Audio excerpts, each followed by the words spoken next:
Hello guys, मैं हूं सुनील सी hammer और आप मुझे अभी देख रहे हो मैन्युफैक्चरिंग मेड इजी चैनल पर। तो अभी करंटली हमने एक जो प्रीवियस गेट के क्वेश्चंस है मैन्युफैक्चरिंग से रिलेटेड मैकेनिकल इंजीनियरिंग के अंदर, वो उसकी सीरीज़ हमने स्टार्ट की है, जिसके अंदर हमने प्रीवियस वीडियो में कुछ क्वेश्चन जो वेल्डिंग के थे वो सॉल्व किए थे। उसी को कंटिन्यू करते हुए मैं वेल्डिंग के कुछ और क्वेश्चन इस वीडियो में डिस्कस करूंगा, सॉल्व करूंगा, और उसका थ्योरी और जो फॉर्मूला है वो वेरियस फार्मूलाज वो हम डिस्कस करेंगे। तो 4 क्वेश्चन हमने कर लिए थे, ये है 5th क्वेश्चन। पहले हम स्टेटमेंट देखते हैं इसकी क्या है।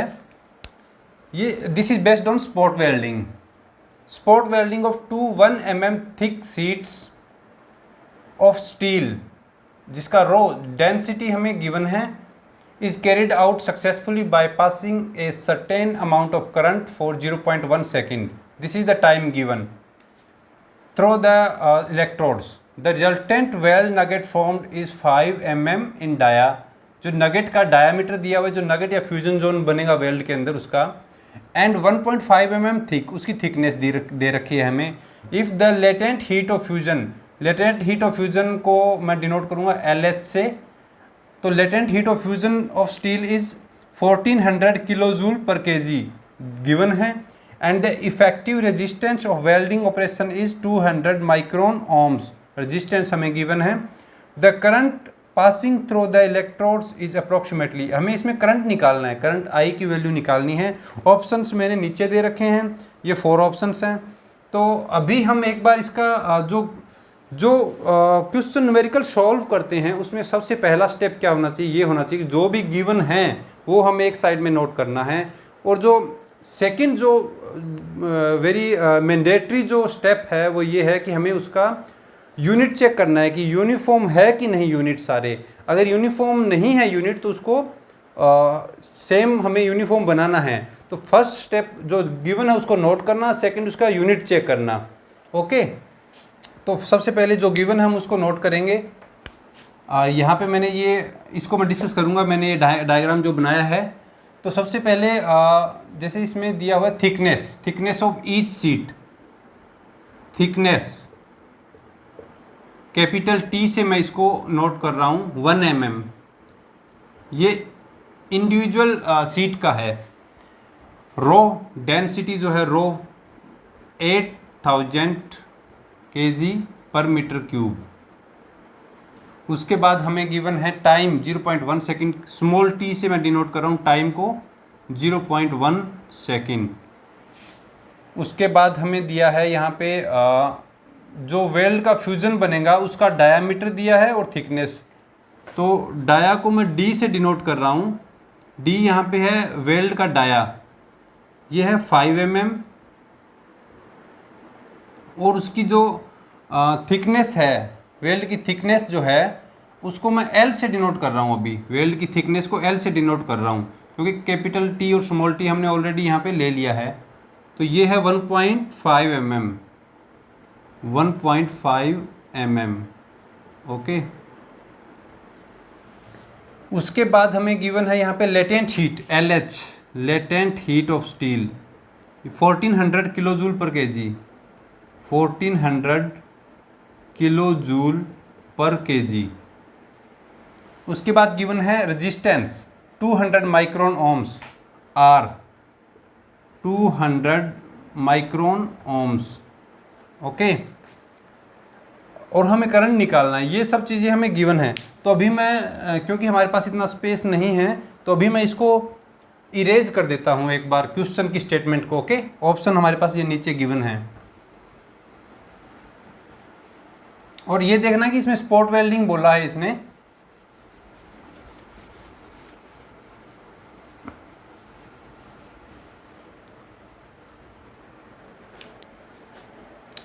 तो अकॉर्डिंग जैसे अभी इसने स्पॉट वेल्डिंग बोला है, तो स्पॉट वेल्डिंग क्या है, मोस्ट ऑफ द टाइम ये लैप जॉइंट में बनाते हैं। तो लैप जॉइंट क्या रहता है, लैप जॉइंट ऐसे रहता है जो 2 शीट्स को ऐसे एक दूसरे के ऊपर रख के लैप उनका बनाना होता है। तो ये लैप जॉइंट होता है। तो ये 2 शीट्स हैं, ये अलग अलग एक दूसरे के ऊपर रखी हुई है। 1 ये सीट अपर को मैंने 1 बोल दिया और लोअर को 2 बोल दिया। और इसके बीच में यहाँ पे ये नगेट फॉर्म हुआ है, जो ग्रीन कलर में दिखा रखा है ये नगेट है इसका।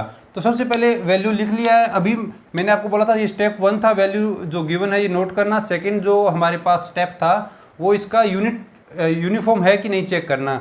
तो सपोज जैसे इसका थिकनेस का 1 mm है और डेंसिटी में मीटर क्यूब दिया हुआ है, तो इसको भी हम मीटर में ही बना लेते हैं। 1 mm is equal to 10⁻³ metre. Okay, ये मीटर में, ये ठीक है, टाइम सेकंड, ये mm में है 5 mm, तो इसको हम बना लेते हैं डायमीटर को 5 × 10⁻³ मीटर। सिमिलरली जो L है, ये जो इसका थिकनेस था फ्यूजन जोन का, उसको 1.5 × 10⁻³ मीटर। ये किलो जूल है, उसको इसको हम जूल में कन्वर्ट कर लेते हैं। 1400 × 10⁻³ जूल पर kg।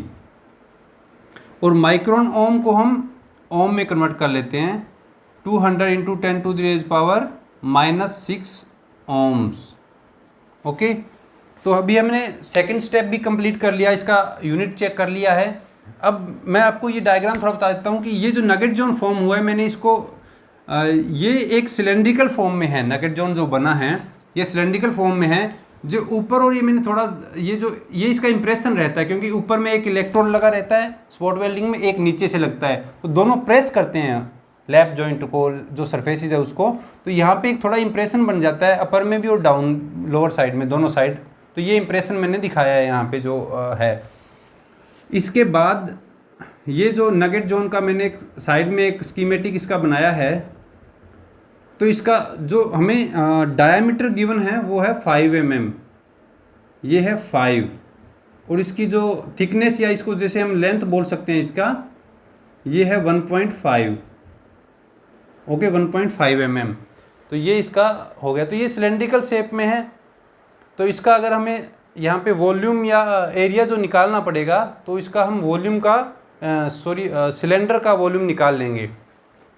इसके बाद हम करते हैं कि इसका फॉर्मूला क्या रहेगा करंट को निकालने के लिए। तो सबसे पहले एक यूनिवर्सल आप जो रूल है, वो जो हीट निकालने का फॉर्मूला है वो आप ध्यान रखिए। वेल्डिंग के मोस्टली केसेस में यही, आर्क वेल्डिंग के स्पेशली मोस्टली केसेस में यही यूज़ होगा फॉर्मूला जो मैं भी आपको बता रहा हूँ। क्यू, ये जो क्यू है दैट इज़ क्यू डिनोट कर रहा है हीट को। तो हीट इनपुट या हीट जो रहता है वेल्डिंग के टाइम पे देते हैं हम हीट, वो उसका फॉर्मूला क्या रहेगा, I²RT। जैसे ये तो हमने प्रीवियसली डिस्कस किया था, प्रीवियस वीडियो में जो क्वेश्चन था उसमें I²RT। यहाँ पे T टाइम है, R रेजिस्टेंस है, I करंट है। तो इसके साथ अगर हमें कोई एफिशिएंसी गिवन है, जैसे नॉर्मली वेल्डिंग में एक तो मेल्टिंग एफिशिएंसी लेते हैं हम, और एक हीट ट्रांसफ़र एफिशिएंसी लेते हैं HT। अगर ये गिवन है तो ये मल्टीप्लाई करना है इस हीट इनपुट का। मैं थोड़ा इसके बारे में बता देता हूँ आपको। सपोज करो कि ये यहाँ पे हीट सप्लाई आ रही है, और ये हमारा ये वायर है जो कि इलेक्ट्रोड के साथ कनेक्टेड है यहाँ पे, और ये इलेक्ट्रोड से यहाँ पे हमें वेल्ड कर रहे हैं। इसको जो वेल्डिंग हो रहा है यहाँ पे हो रहा है, ये हमारी प्लेट है। ओके, यहाँ पे वेल्ड कर रहे हैं, यहाँ पे ये वेल्ड बन जाएगा इस ऐसे करके। ये 2 प्लेट्स हैं, इनका वेल्ड कर रहे हैं 1 और 2। तो हीट सोर्स से प्लेट तक या इलेक्ट्रोड तक पहुँचने में जितना 100% हीट तो नहीं पहुँचेगा हमारे पास जो है, तो उसका कुछ इसके इन बिटवीन ही जो कंज्यूम हो जाएगा, उसके बाद हमारे पास जो हीट, उसको डिनोट करने के लिए, उसको एफिशिएंसी शो करने के लिए हम हीट ट्रांसफ़र एफिशिएंसी देते हैं, ηHT, हीट ट्रांसफ़र एफिशिएंसी।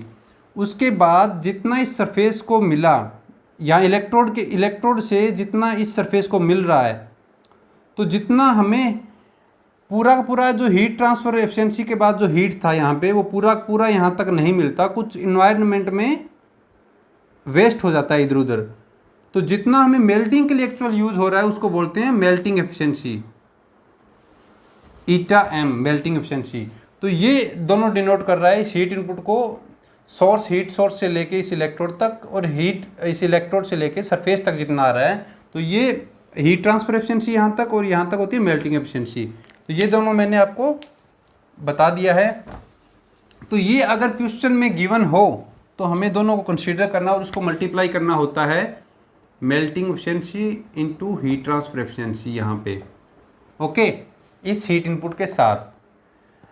इसको इक्वल में करेंगे हम, राइट साइड में लेना होता है। ये था हमारा ideal heat input, ideal heat input जो ये वाली साइड रहता है वो आइडियल हीट इनपुट रहता है। और ये जो साइड है ये आई स्क्वायर आर टी वाला पार्ट क्या दिखा रहा है, आइडियल हीट इनपुट। और ये इस राइट साइड में हम लेंगे एक्चुअल हीट इनपुट, उसमें क्या रहेगा mass into sensible heat, S H से मैं लिख रहा हूँ sensible heat plus L H latent heat. Mass, M mass को डिनोट कर रहा है, S H sensible heat, L H latent heat. तो अब यहाँ पर ये क्या डिनोट कर रहा है, this is showing actual heat input, actual heat input, okay. इसको हम हीट इनपुट या हीट ट्रांसफर भी बोल सकते हैं, हीट ट्रांसफर्ड, हीट ट्रांसफर्ड, और इसको आइडियल हीट ट्रांसफर्ड। तो अब हमें ये देखना है कि जो ये सेंसिबल हीट और लेटेंट हीट क्या है। You may know about this, I don't know, हो सकता है आपको पता हो और ना हो, बट मैं आपको थोड़ा बता देता हूँ इसका आइडिया। जब ये आपको डायग्राम है, जब हम इसमें temperature increase, temperature versus heat added, heat transfer या हीट एडिड जो बोल देते हैं, तो इसमें अगर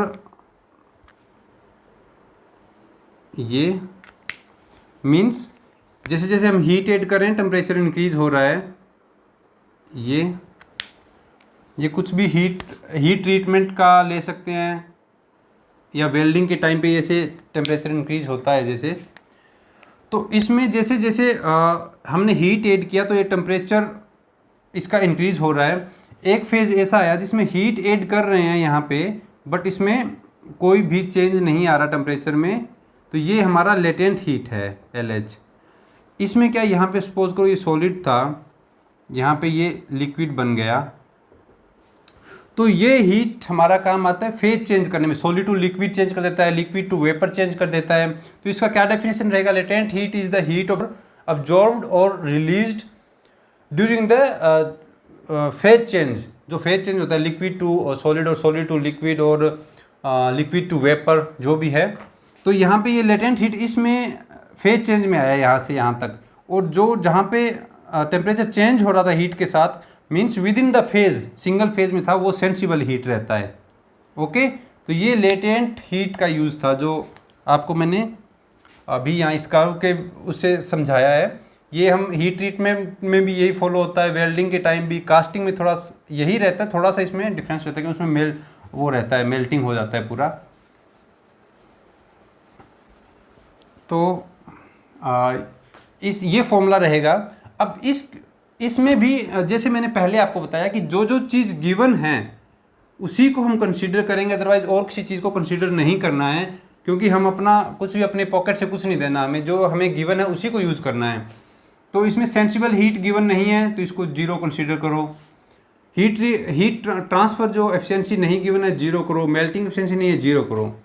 तो हमारे पास जो अभी फॉर्मूला बच गया। अब जैसे इसमें अगर ये निकालना होता है सेंसिबल हीट, तो इसका फॉर्मूला क्या रहता है, Cp into delta T, specific heat and change in temperature. ये अगर निकालना होता तो ऐसे निकालते, अगर हमें ये गिवन होता तो हम निकाल सकते थे ऐसा। तो अभी हमारे फॉर्मूले में क्या क्या बच गया, ओनली हमारे पास अभी बच गया I square R T equal to latent M into latent heat. अब हमारे पास गिवन क्या क्या है, आई करंट गिवन, आई हमें निकालना है, ओके, आर रेजिस्टेंस गिवन है, टी टाइम गिवन है, एम मास गिवन नहीं है डायरेक्टली, इनडायरेक्टली गिवन है, और लेटेंट हीट गिवन है। तो पहले हम मास निकाल लेते हैं। एम मास कैसे निकालेंगे, हमें रो गिवन है डेंसिटी इसका, तो डेंसिटी इक्वल टू हो मास पर यूनिट वॉल्यूम। तो मास क्या रहेगा, m equal to rho into volume v। अब पहले हमें एक बार रो हमें गिवन है, वॉल्यूम निकाल लेते हैं इसका। तो ये एक सिलेंडर नगेट, वॉल्यूम किसका निकालना है, जो नगेट था सिलेंड्रिकल शेप में, इसका वॉल्यूम निकालना है। तो इसका वॉल्यूम क्या रहेगा, ये एक सिलेंड्रिकल शेप में है, तो सिलेंडर का वॉल्यूम का फॉर्मूला क्या रहता है, पाई by 4 D square into H और एल। तो डी हमारे पास क्या है, डी गिवन है 5 इंटू 10⁻³ मीटर, एंड एच और एल जो है वो है 1.5 इंटू 10⁻³ तो पाई by 4 into 5 into 10⁻³ square into 1.5 into 10⁻³ तो अब हम इसको सॉल्व करेंगे और वॉल्यूम हमारे पास आ जाएगा। इसको हम यहाँ निकालने की बजाय डायरेक्ट हम ऐसे भी कर सकते हैं कि सीधा ये जो रो इंटू वॉल्यूम है, वॉल्यूम का फॉर्मूला ये pi by 4 D square H, ये एम की जगह पुट कर देते हैं। क्या आ जाएगा, rho into pi by 4 D square H या एल ले लेता हूँ मैं इसको, क्योंकि हमने यहाँ पे एल कंसीडर किया है इसको, तो एल ले लेता हूँ इसको, हाइट को इसकी नगेट की। तो ये डायरेक्टली हम एम की जगह पुट कर देंगे इस जो हमारे पास हीट का फॉर्मूला है उसमें। तो हमारे पास जो फॉर्मूला आ जाएगा वो ये फाइनली ये होगा, I square R T equal to rho into pi by 4 D square into L H latent heat. Okay, तो आई स्क्वायर आर की वैल्यू क्या है, resistance 200 into 10⁻⁻6 10⁻⁻6 T time 0.1 second equal to rho 8000 kg per meter cube into pi by 4 into D 5 into 10⁻³ square into L 1.5 into 10⁻³ and into latent heat. Latent heat हमारे पास है 1400 into 10⁻³ joule per KG. अब इसे solve करेंगे, आई square इसी side रखेंगे, बाकी remaining चीज़ दूसरी side लेकर जाएंगे, फिर जो भी वैल्यू आएगी उसका हम अनरूट करेंगे, क्योंकि यहाँ आई स्क्वायर है ना, तो अनरूट करेंगे तो आई की वैल्यू हमारे पास आ जाएगी। तो आई की वैल्यू क्या आ जाएगी हमारे पास सॉल्व करने पे, 4060 एम्पियर, ये हमारे पास आई की वैल्यू आ जाएगी। तो इसका ऑप्शन कौन सा सही है, यहाँ पे आप देख सकते हैं नीचे मैंने लिख रखा है ये सी ऑप्शन 4060 एम्पियर। होप ये आपको अच्छे से समझ में आया हुआ, काफ़ी लेंदी था इसको इसमें काफ़ी कंसेप्चुअल भी, काफ़ी कंसेप्ट थे इसमें। तो ये हमारा 5th क्वेश्चन हो गया है। अब हम करेंगे 6th क्वेश्चन। तो ये है क्वेश्चन नंबर 6 की स्टेटमेंट, जो कि एक आर्क वेल्डिंग का क्वेश्चन है, जिसमें क्या पूछा है कि in an arc welding process the voltage and current are 25 volt and 300 ampere respectively.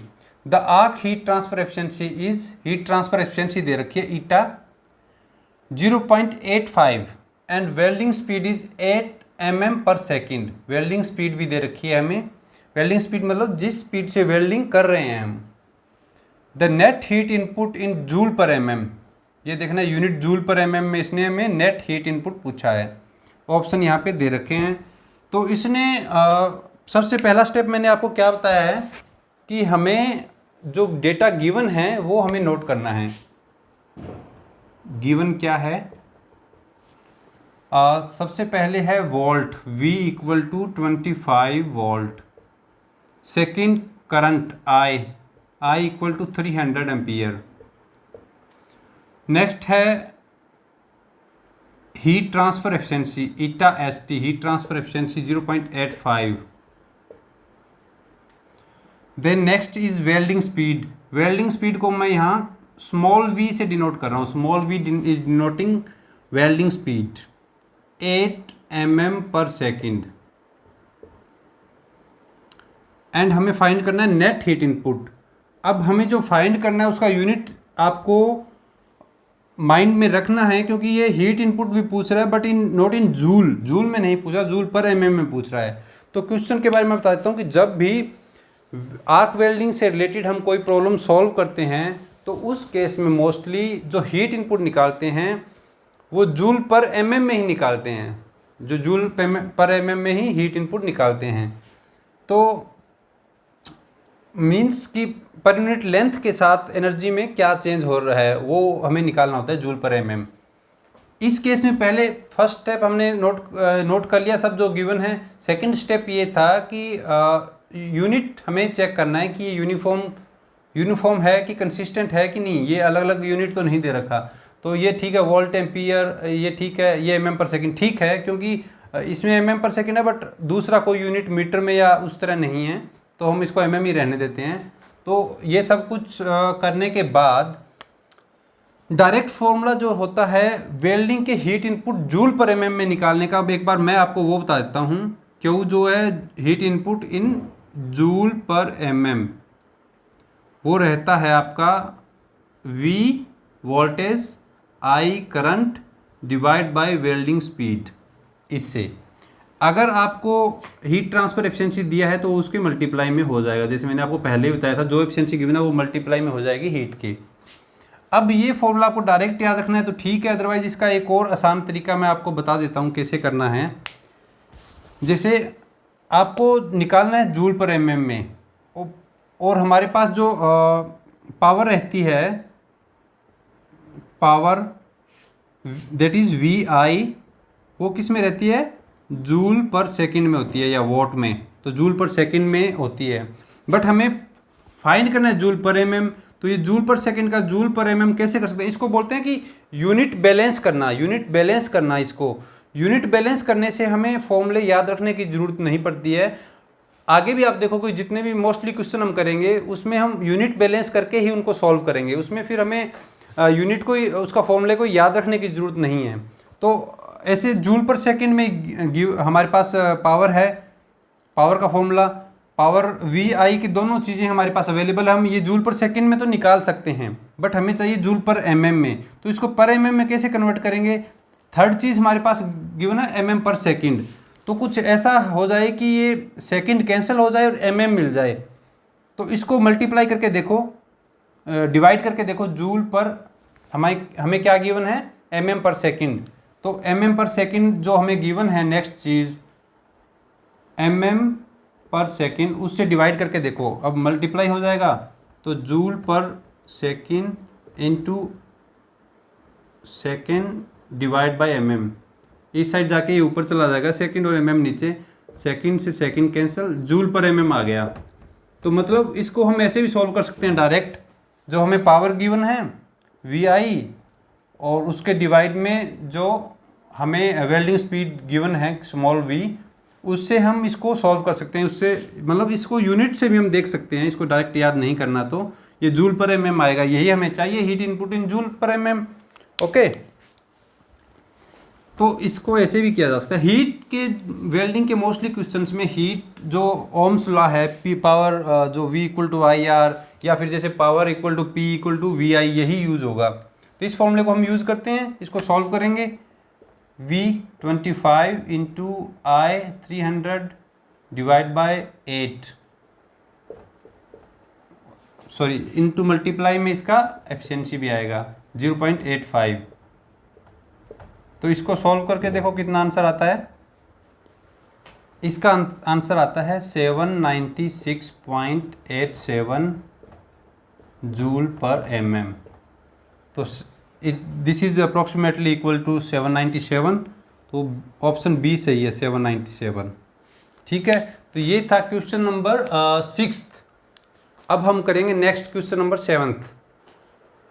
तो ये है क्वेश्चन नंबर 7, जिसमें आप देख सकते हैं स्टेटमेंट इसकी। ये एक थ्योरेटिकल क्वेश्चन है, जो जस्ट आपको जो थ्योरी हो, नॉलेज हो थ्योरी की, तो आप कर सकते हो। Which one of the following is a solid state joining process? First of all you should know what is the solid state joining process. तो सॉलिड स्टेट जॉइनिंग प्रोसेस क्या रहता है? जिस जॉइनिंग प्रोसेस में जॉइनिंग विदाउट मेल्टिंग हो, base metal या plate जिसको हम जॉइन कर रहे हैं उसका मेल्टिंग ना हो, उसकी मेल्टिंग के बिना अगर जॉइनिंग हो तो उसको सॉलिड स्टेट जॉइनिंग प्रोसेस बोलते हैं। जैसे मैंने आपको एक लेक्चर आप देख सकते हैं, उसका मैं कोशिश करूंगा कि इसके डिस्क्रिप्शन में भी उसका लिंक डाल दूं, फ्रिक्शन स्टर वेल्डिंग पे। तो वो एक टाइप की सॉलिड स्टेट जॉइनिंग प्रोसेस है, तो उसमें मैंने काफ़ी डिटेल में बताया, वो भी आप देख सकते हैं। तो सॉलिड स्टेट जॉइनिंग प्रोसेस वो होती है जिसमें मेल्टिंग नहीं होती।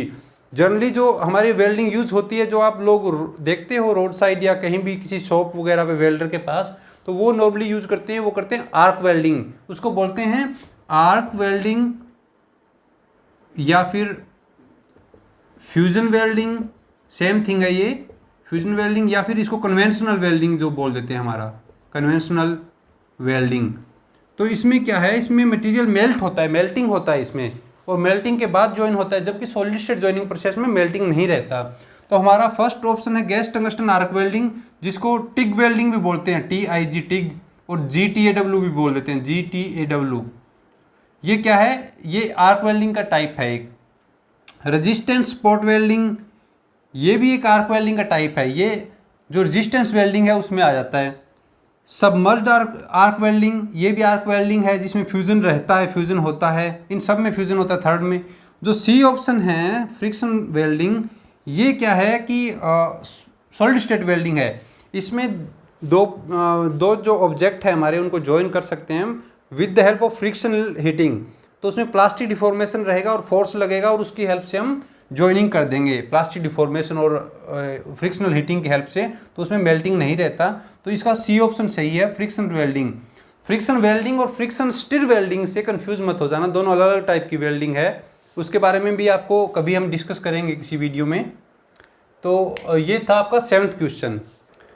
तो फ्रेंड्स, अभी ये काफ़ी लेंदी वीडियो हो गया है, इसमें काफ़ी टाइम लग गया है। तो नेक्स्ट जो पार्ट बचे हुए हैं उनको हम नेक्स्ट जो क्वेश्चन बचे हुए हैं उनको हम नेक्स्ट पार्ट्स में करेंगे। तो इस चैनल को सब्सक्राइब करें मैन्युफैक्चरिंग मेडी जी को। Thank you for watching.